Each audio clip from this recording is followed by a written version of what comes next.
Hello friends, திலகா கிச்சன்லேருந்து திலகா பேசுகிறேன். இது Indies வேலையில் வாங்கியிருக்கேன் தோசை தவா. நிறைய பேருக்கு டவுட் இருக்குது, க்ளீன் பண்ண உடனே தோசை வருமா அப்படின்னு சொல்லிட்டுன்னு. வீடியோ பார்த்தா கூட டவுட் நிறைய இருக்குது. இப்போ உங்கள் கண் எதிர்க்கவே தான் செய்கிறேன் நான் இந்த வீடியோ. நான் எடிட் பண்ணி கட் பண்ணி எல்லாம் போடுறதே கிடையாது. அப்படியே ஆன் த ஸ்பாட்டில் வீடியோ எடுத்துகிட்டு அப்படியே தான் நாங்கள் அப்லோட் பண்ணி போடுறோம். இந்த விம் லிக்விட் வச்சு இரும்பு நார்லாம் போடாதீங்க. நம்ம பாத்திரம் யூஸ் பண்ணுற இந்த நாரே போட்டுக்கலாம். ஒரு 2 வாட்டி இந்த தோசைக்கல்லை விம் லிக்விட் வச்சு வாஷ் பண்ணிக்கலாம். இதில் டஸ்ட் இருக்கும், அவங்க சீசனிங் பண்ணி வச்சுருக்காங்க, அதில் டஸ்ட்டு கொஞ்சம் படிஞ்சு இருக்கும், அதனால் நம்ம வாஷ் பண்ணி எடுத்துக்கிறோம்.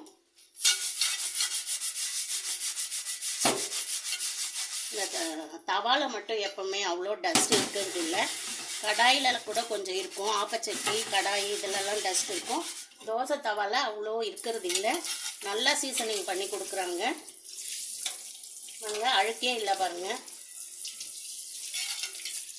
விம் லிக்விட் நல்லா வெள்ளையாகவே நுரையாக இருக்குது. இன்னொரு முறை போட்டு வாஷ் பண்ணிப்போம். இந்த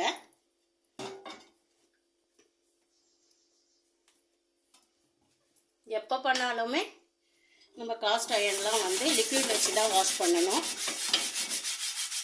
நல்லா வாஷ் பண்ணிக்கோங்க. வெள்ளையாகவே இருக்குது பாருங்கள்.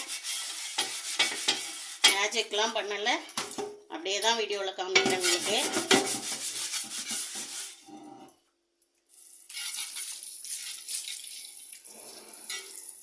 வாஷ் பண்ணிவிட்டு நல்லா ஒரு ஈர துணி வச்சு இதை துடைச்சிடலாம்.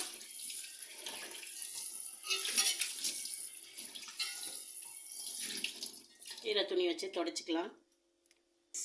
நல்லா ஒரு காட்டன் துணி வச்சு துடைச்சி எடுத்துட்டேன். ஸ்டவ் ஆன் பண்ணிக்கலாம்.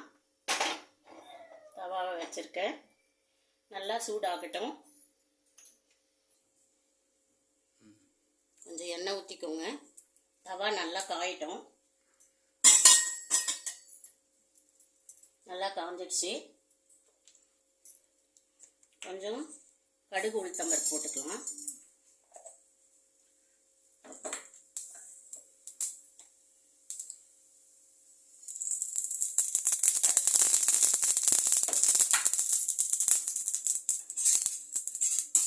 கொஞ்சம் வெங்காயம் போட்டுக்கலாம்.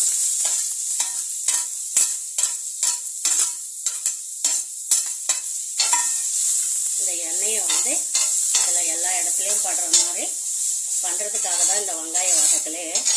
எண்ணெய் அந்த மாதிரி எல்லா இடத்துலையும் படும்போது நம்ம தோசை ஊற்றும் போது ஒட்டாமல் வரும். கொஞ்சம் சிம்மில் வச்சுக்கோங்க. நல்லா வெங்காயம் கருகிற வரைக்கும் எண்ணெய் ஊற்றி வதக்கிக்கலாம். நல்லா வெங்காயம் வதங்கிடுச்சு. இப்போ இதை நம்ம எடுத்து போட்டுருவோம்.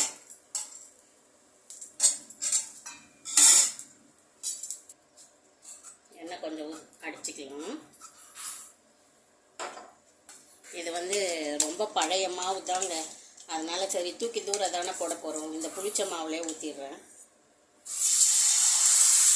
ஃபஸ்ட்டு ஒரு 2 தோசை நம்ம தூக்கி தூரம் போட்டுடலாம். அது க்ளீனாக இருந்தால் கூட நம்மளுக்கு ஒரு மாதிரி இருக்கும் இல்லைங்களா. சரி, ஃபஸ்ட்டு 2 தோசை மட்டும் தூக்கி போட்டுடலாம்.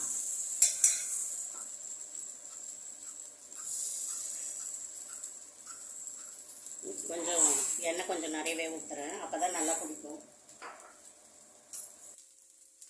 ஃபஸ்ட்டு தோசை ஊற்றினேன், நல்லா வரல பாருங்கள், இப்படி தான் வந்துச்சு. சரி, 2வது தோசை ஊற்றிருக்கேன்.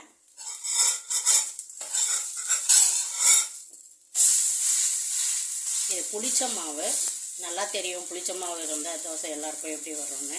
நம்ம தூக்கி தானே போட போகிறோம், வேஸ்ட் பண்ண வேணாமேன்னு கஞ்சத்தனத்தை இதில் காமிக்கிறேன். கொஞ்சம் இதையும் தூக்கி தூரம் போட்டுடலாம். இதையும் தூக்கி தூரம் போட்டுடலாம். தோசையும் ஊற்றிக்கலாம்.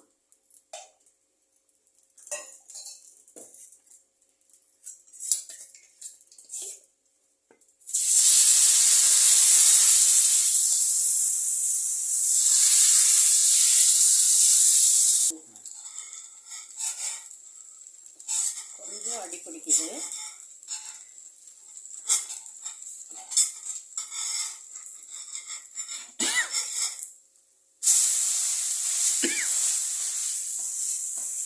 இதையும் தூக்கி தூரம் போட்டுடலாம்.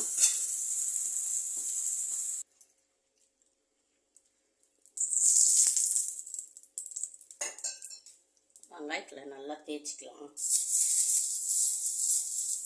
இப்போ புது மாவு ஊற்ற போகிறேன். இனிமேல் நம்ம சாப்பிட யூஸ் பண்ணிக்கலாம்.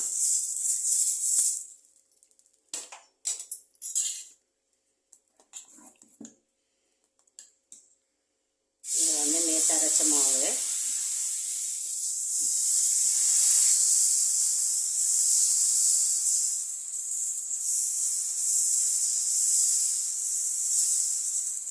இது எப்படி வருதுன்னு பார்க்கலாம்.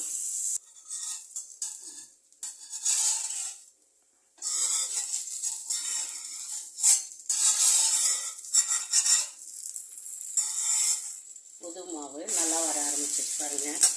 பழைய மாவு வரும். அது ரொம்ப புளிச்சிருந்தது. பத்தாத்துக்கு ரவெல்லாம் போட்டு மிக்ஸ் பண்ணேன் நான். சரி அந்த மாவு வேஸ்ட்டு தானே பண்ண போகிறோம், இதில் ஊற்றி காமிச்சிடலான்னு பார்த்தேன். அதுதான் 2 தோசை வரல சரியா. இனிமேல் நம்ம தோசை ஊற்றிக்கலாம். பாருங்கள் இப்போ நல்லா பழகிடுச்சு. ஒரு 3 தோசை ஊற்றினேன், நல்லா வருது பாருங்கள். இனிமேல் நம்ம பேப்பர் ரோஸ்ட் மாதிரி நல்லா ஊற்றலாம். இது வந்து நல்லா பெரிய தோசை. இப்போ வந்து ஸ்டவ்வை வந்து நம்ம ஆஃப் பண்ணிவிட்டு ஒரு டிஷ்யூ பேப்பர் வச்சு, உடனே செய்யாதீங்க, தவா நல்லா ஆறின உடனே இந்த எண்ணெய் எல்லாமே நல்லா டிஷ்யூ பேப்பரில் துடைச்சிட்டு, முன்னாடியும் துடைக்கணும் பின்னாடியும் துடைக்கணும். இதே மாதிரி ஃபாலோ பண்ணோம்னா நம்மளுக்கு தோசை சூப்பராக வரும். இதே மாதிரி நீங்களும் செஞ்சு இந்த இரும்பு தவாவில் செய்யும்போது தோசை இன்னும் கொஞ்சம் டேஸ்ட்டாகவே இருக்கும். இதை அப்படியே திருப்பி போட்டால் கொஞ்சம் மொறுமொறுன்னு ஆகும். இந்த வீடியோ பிடிச்சிருந்தா லைக் பண்ணி ஷேர் பண்ணி கமெண்ட் பண்ணுங்கள். Okay bye.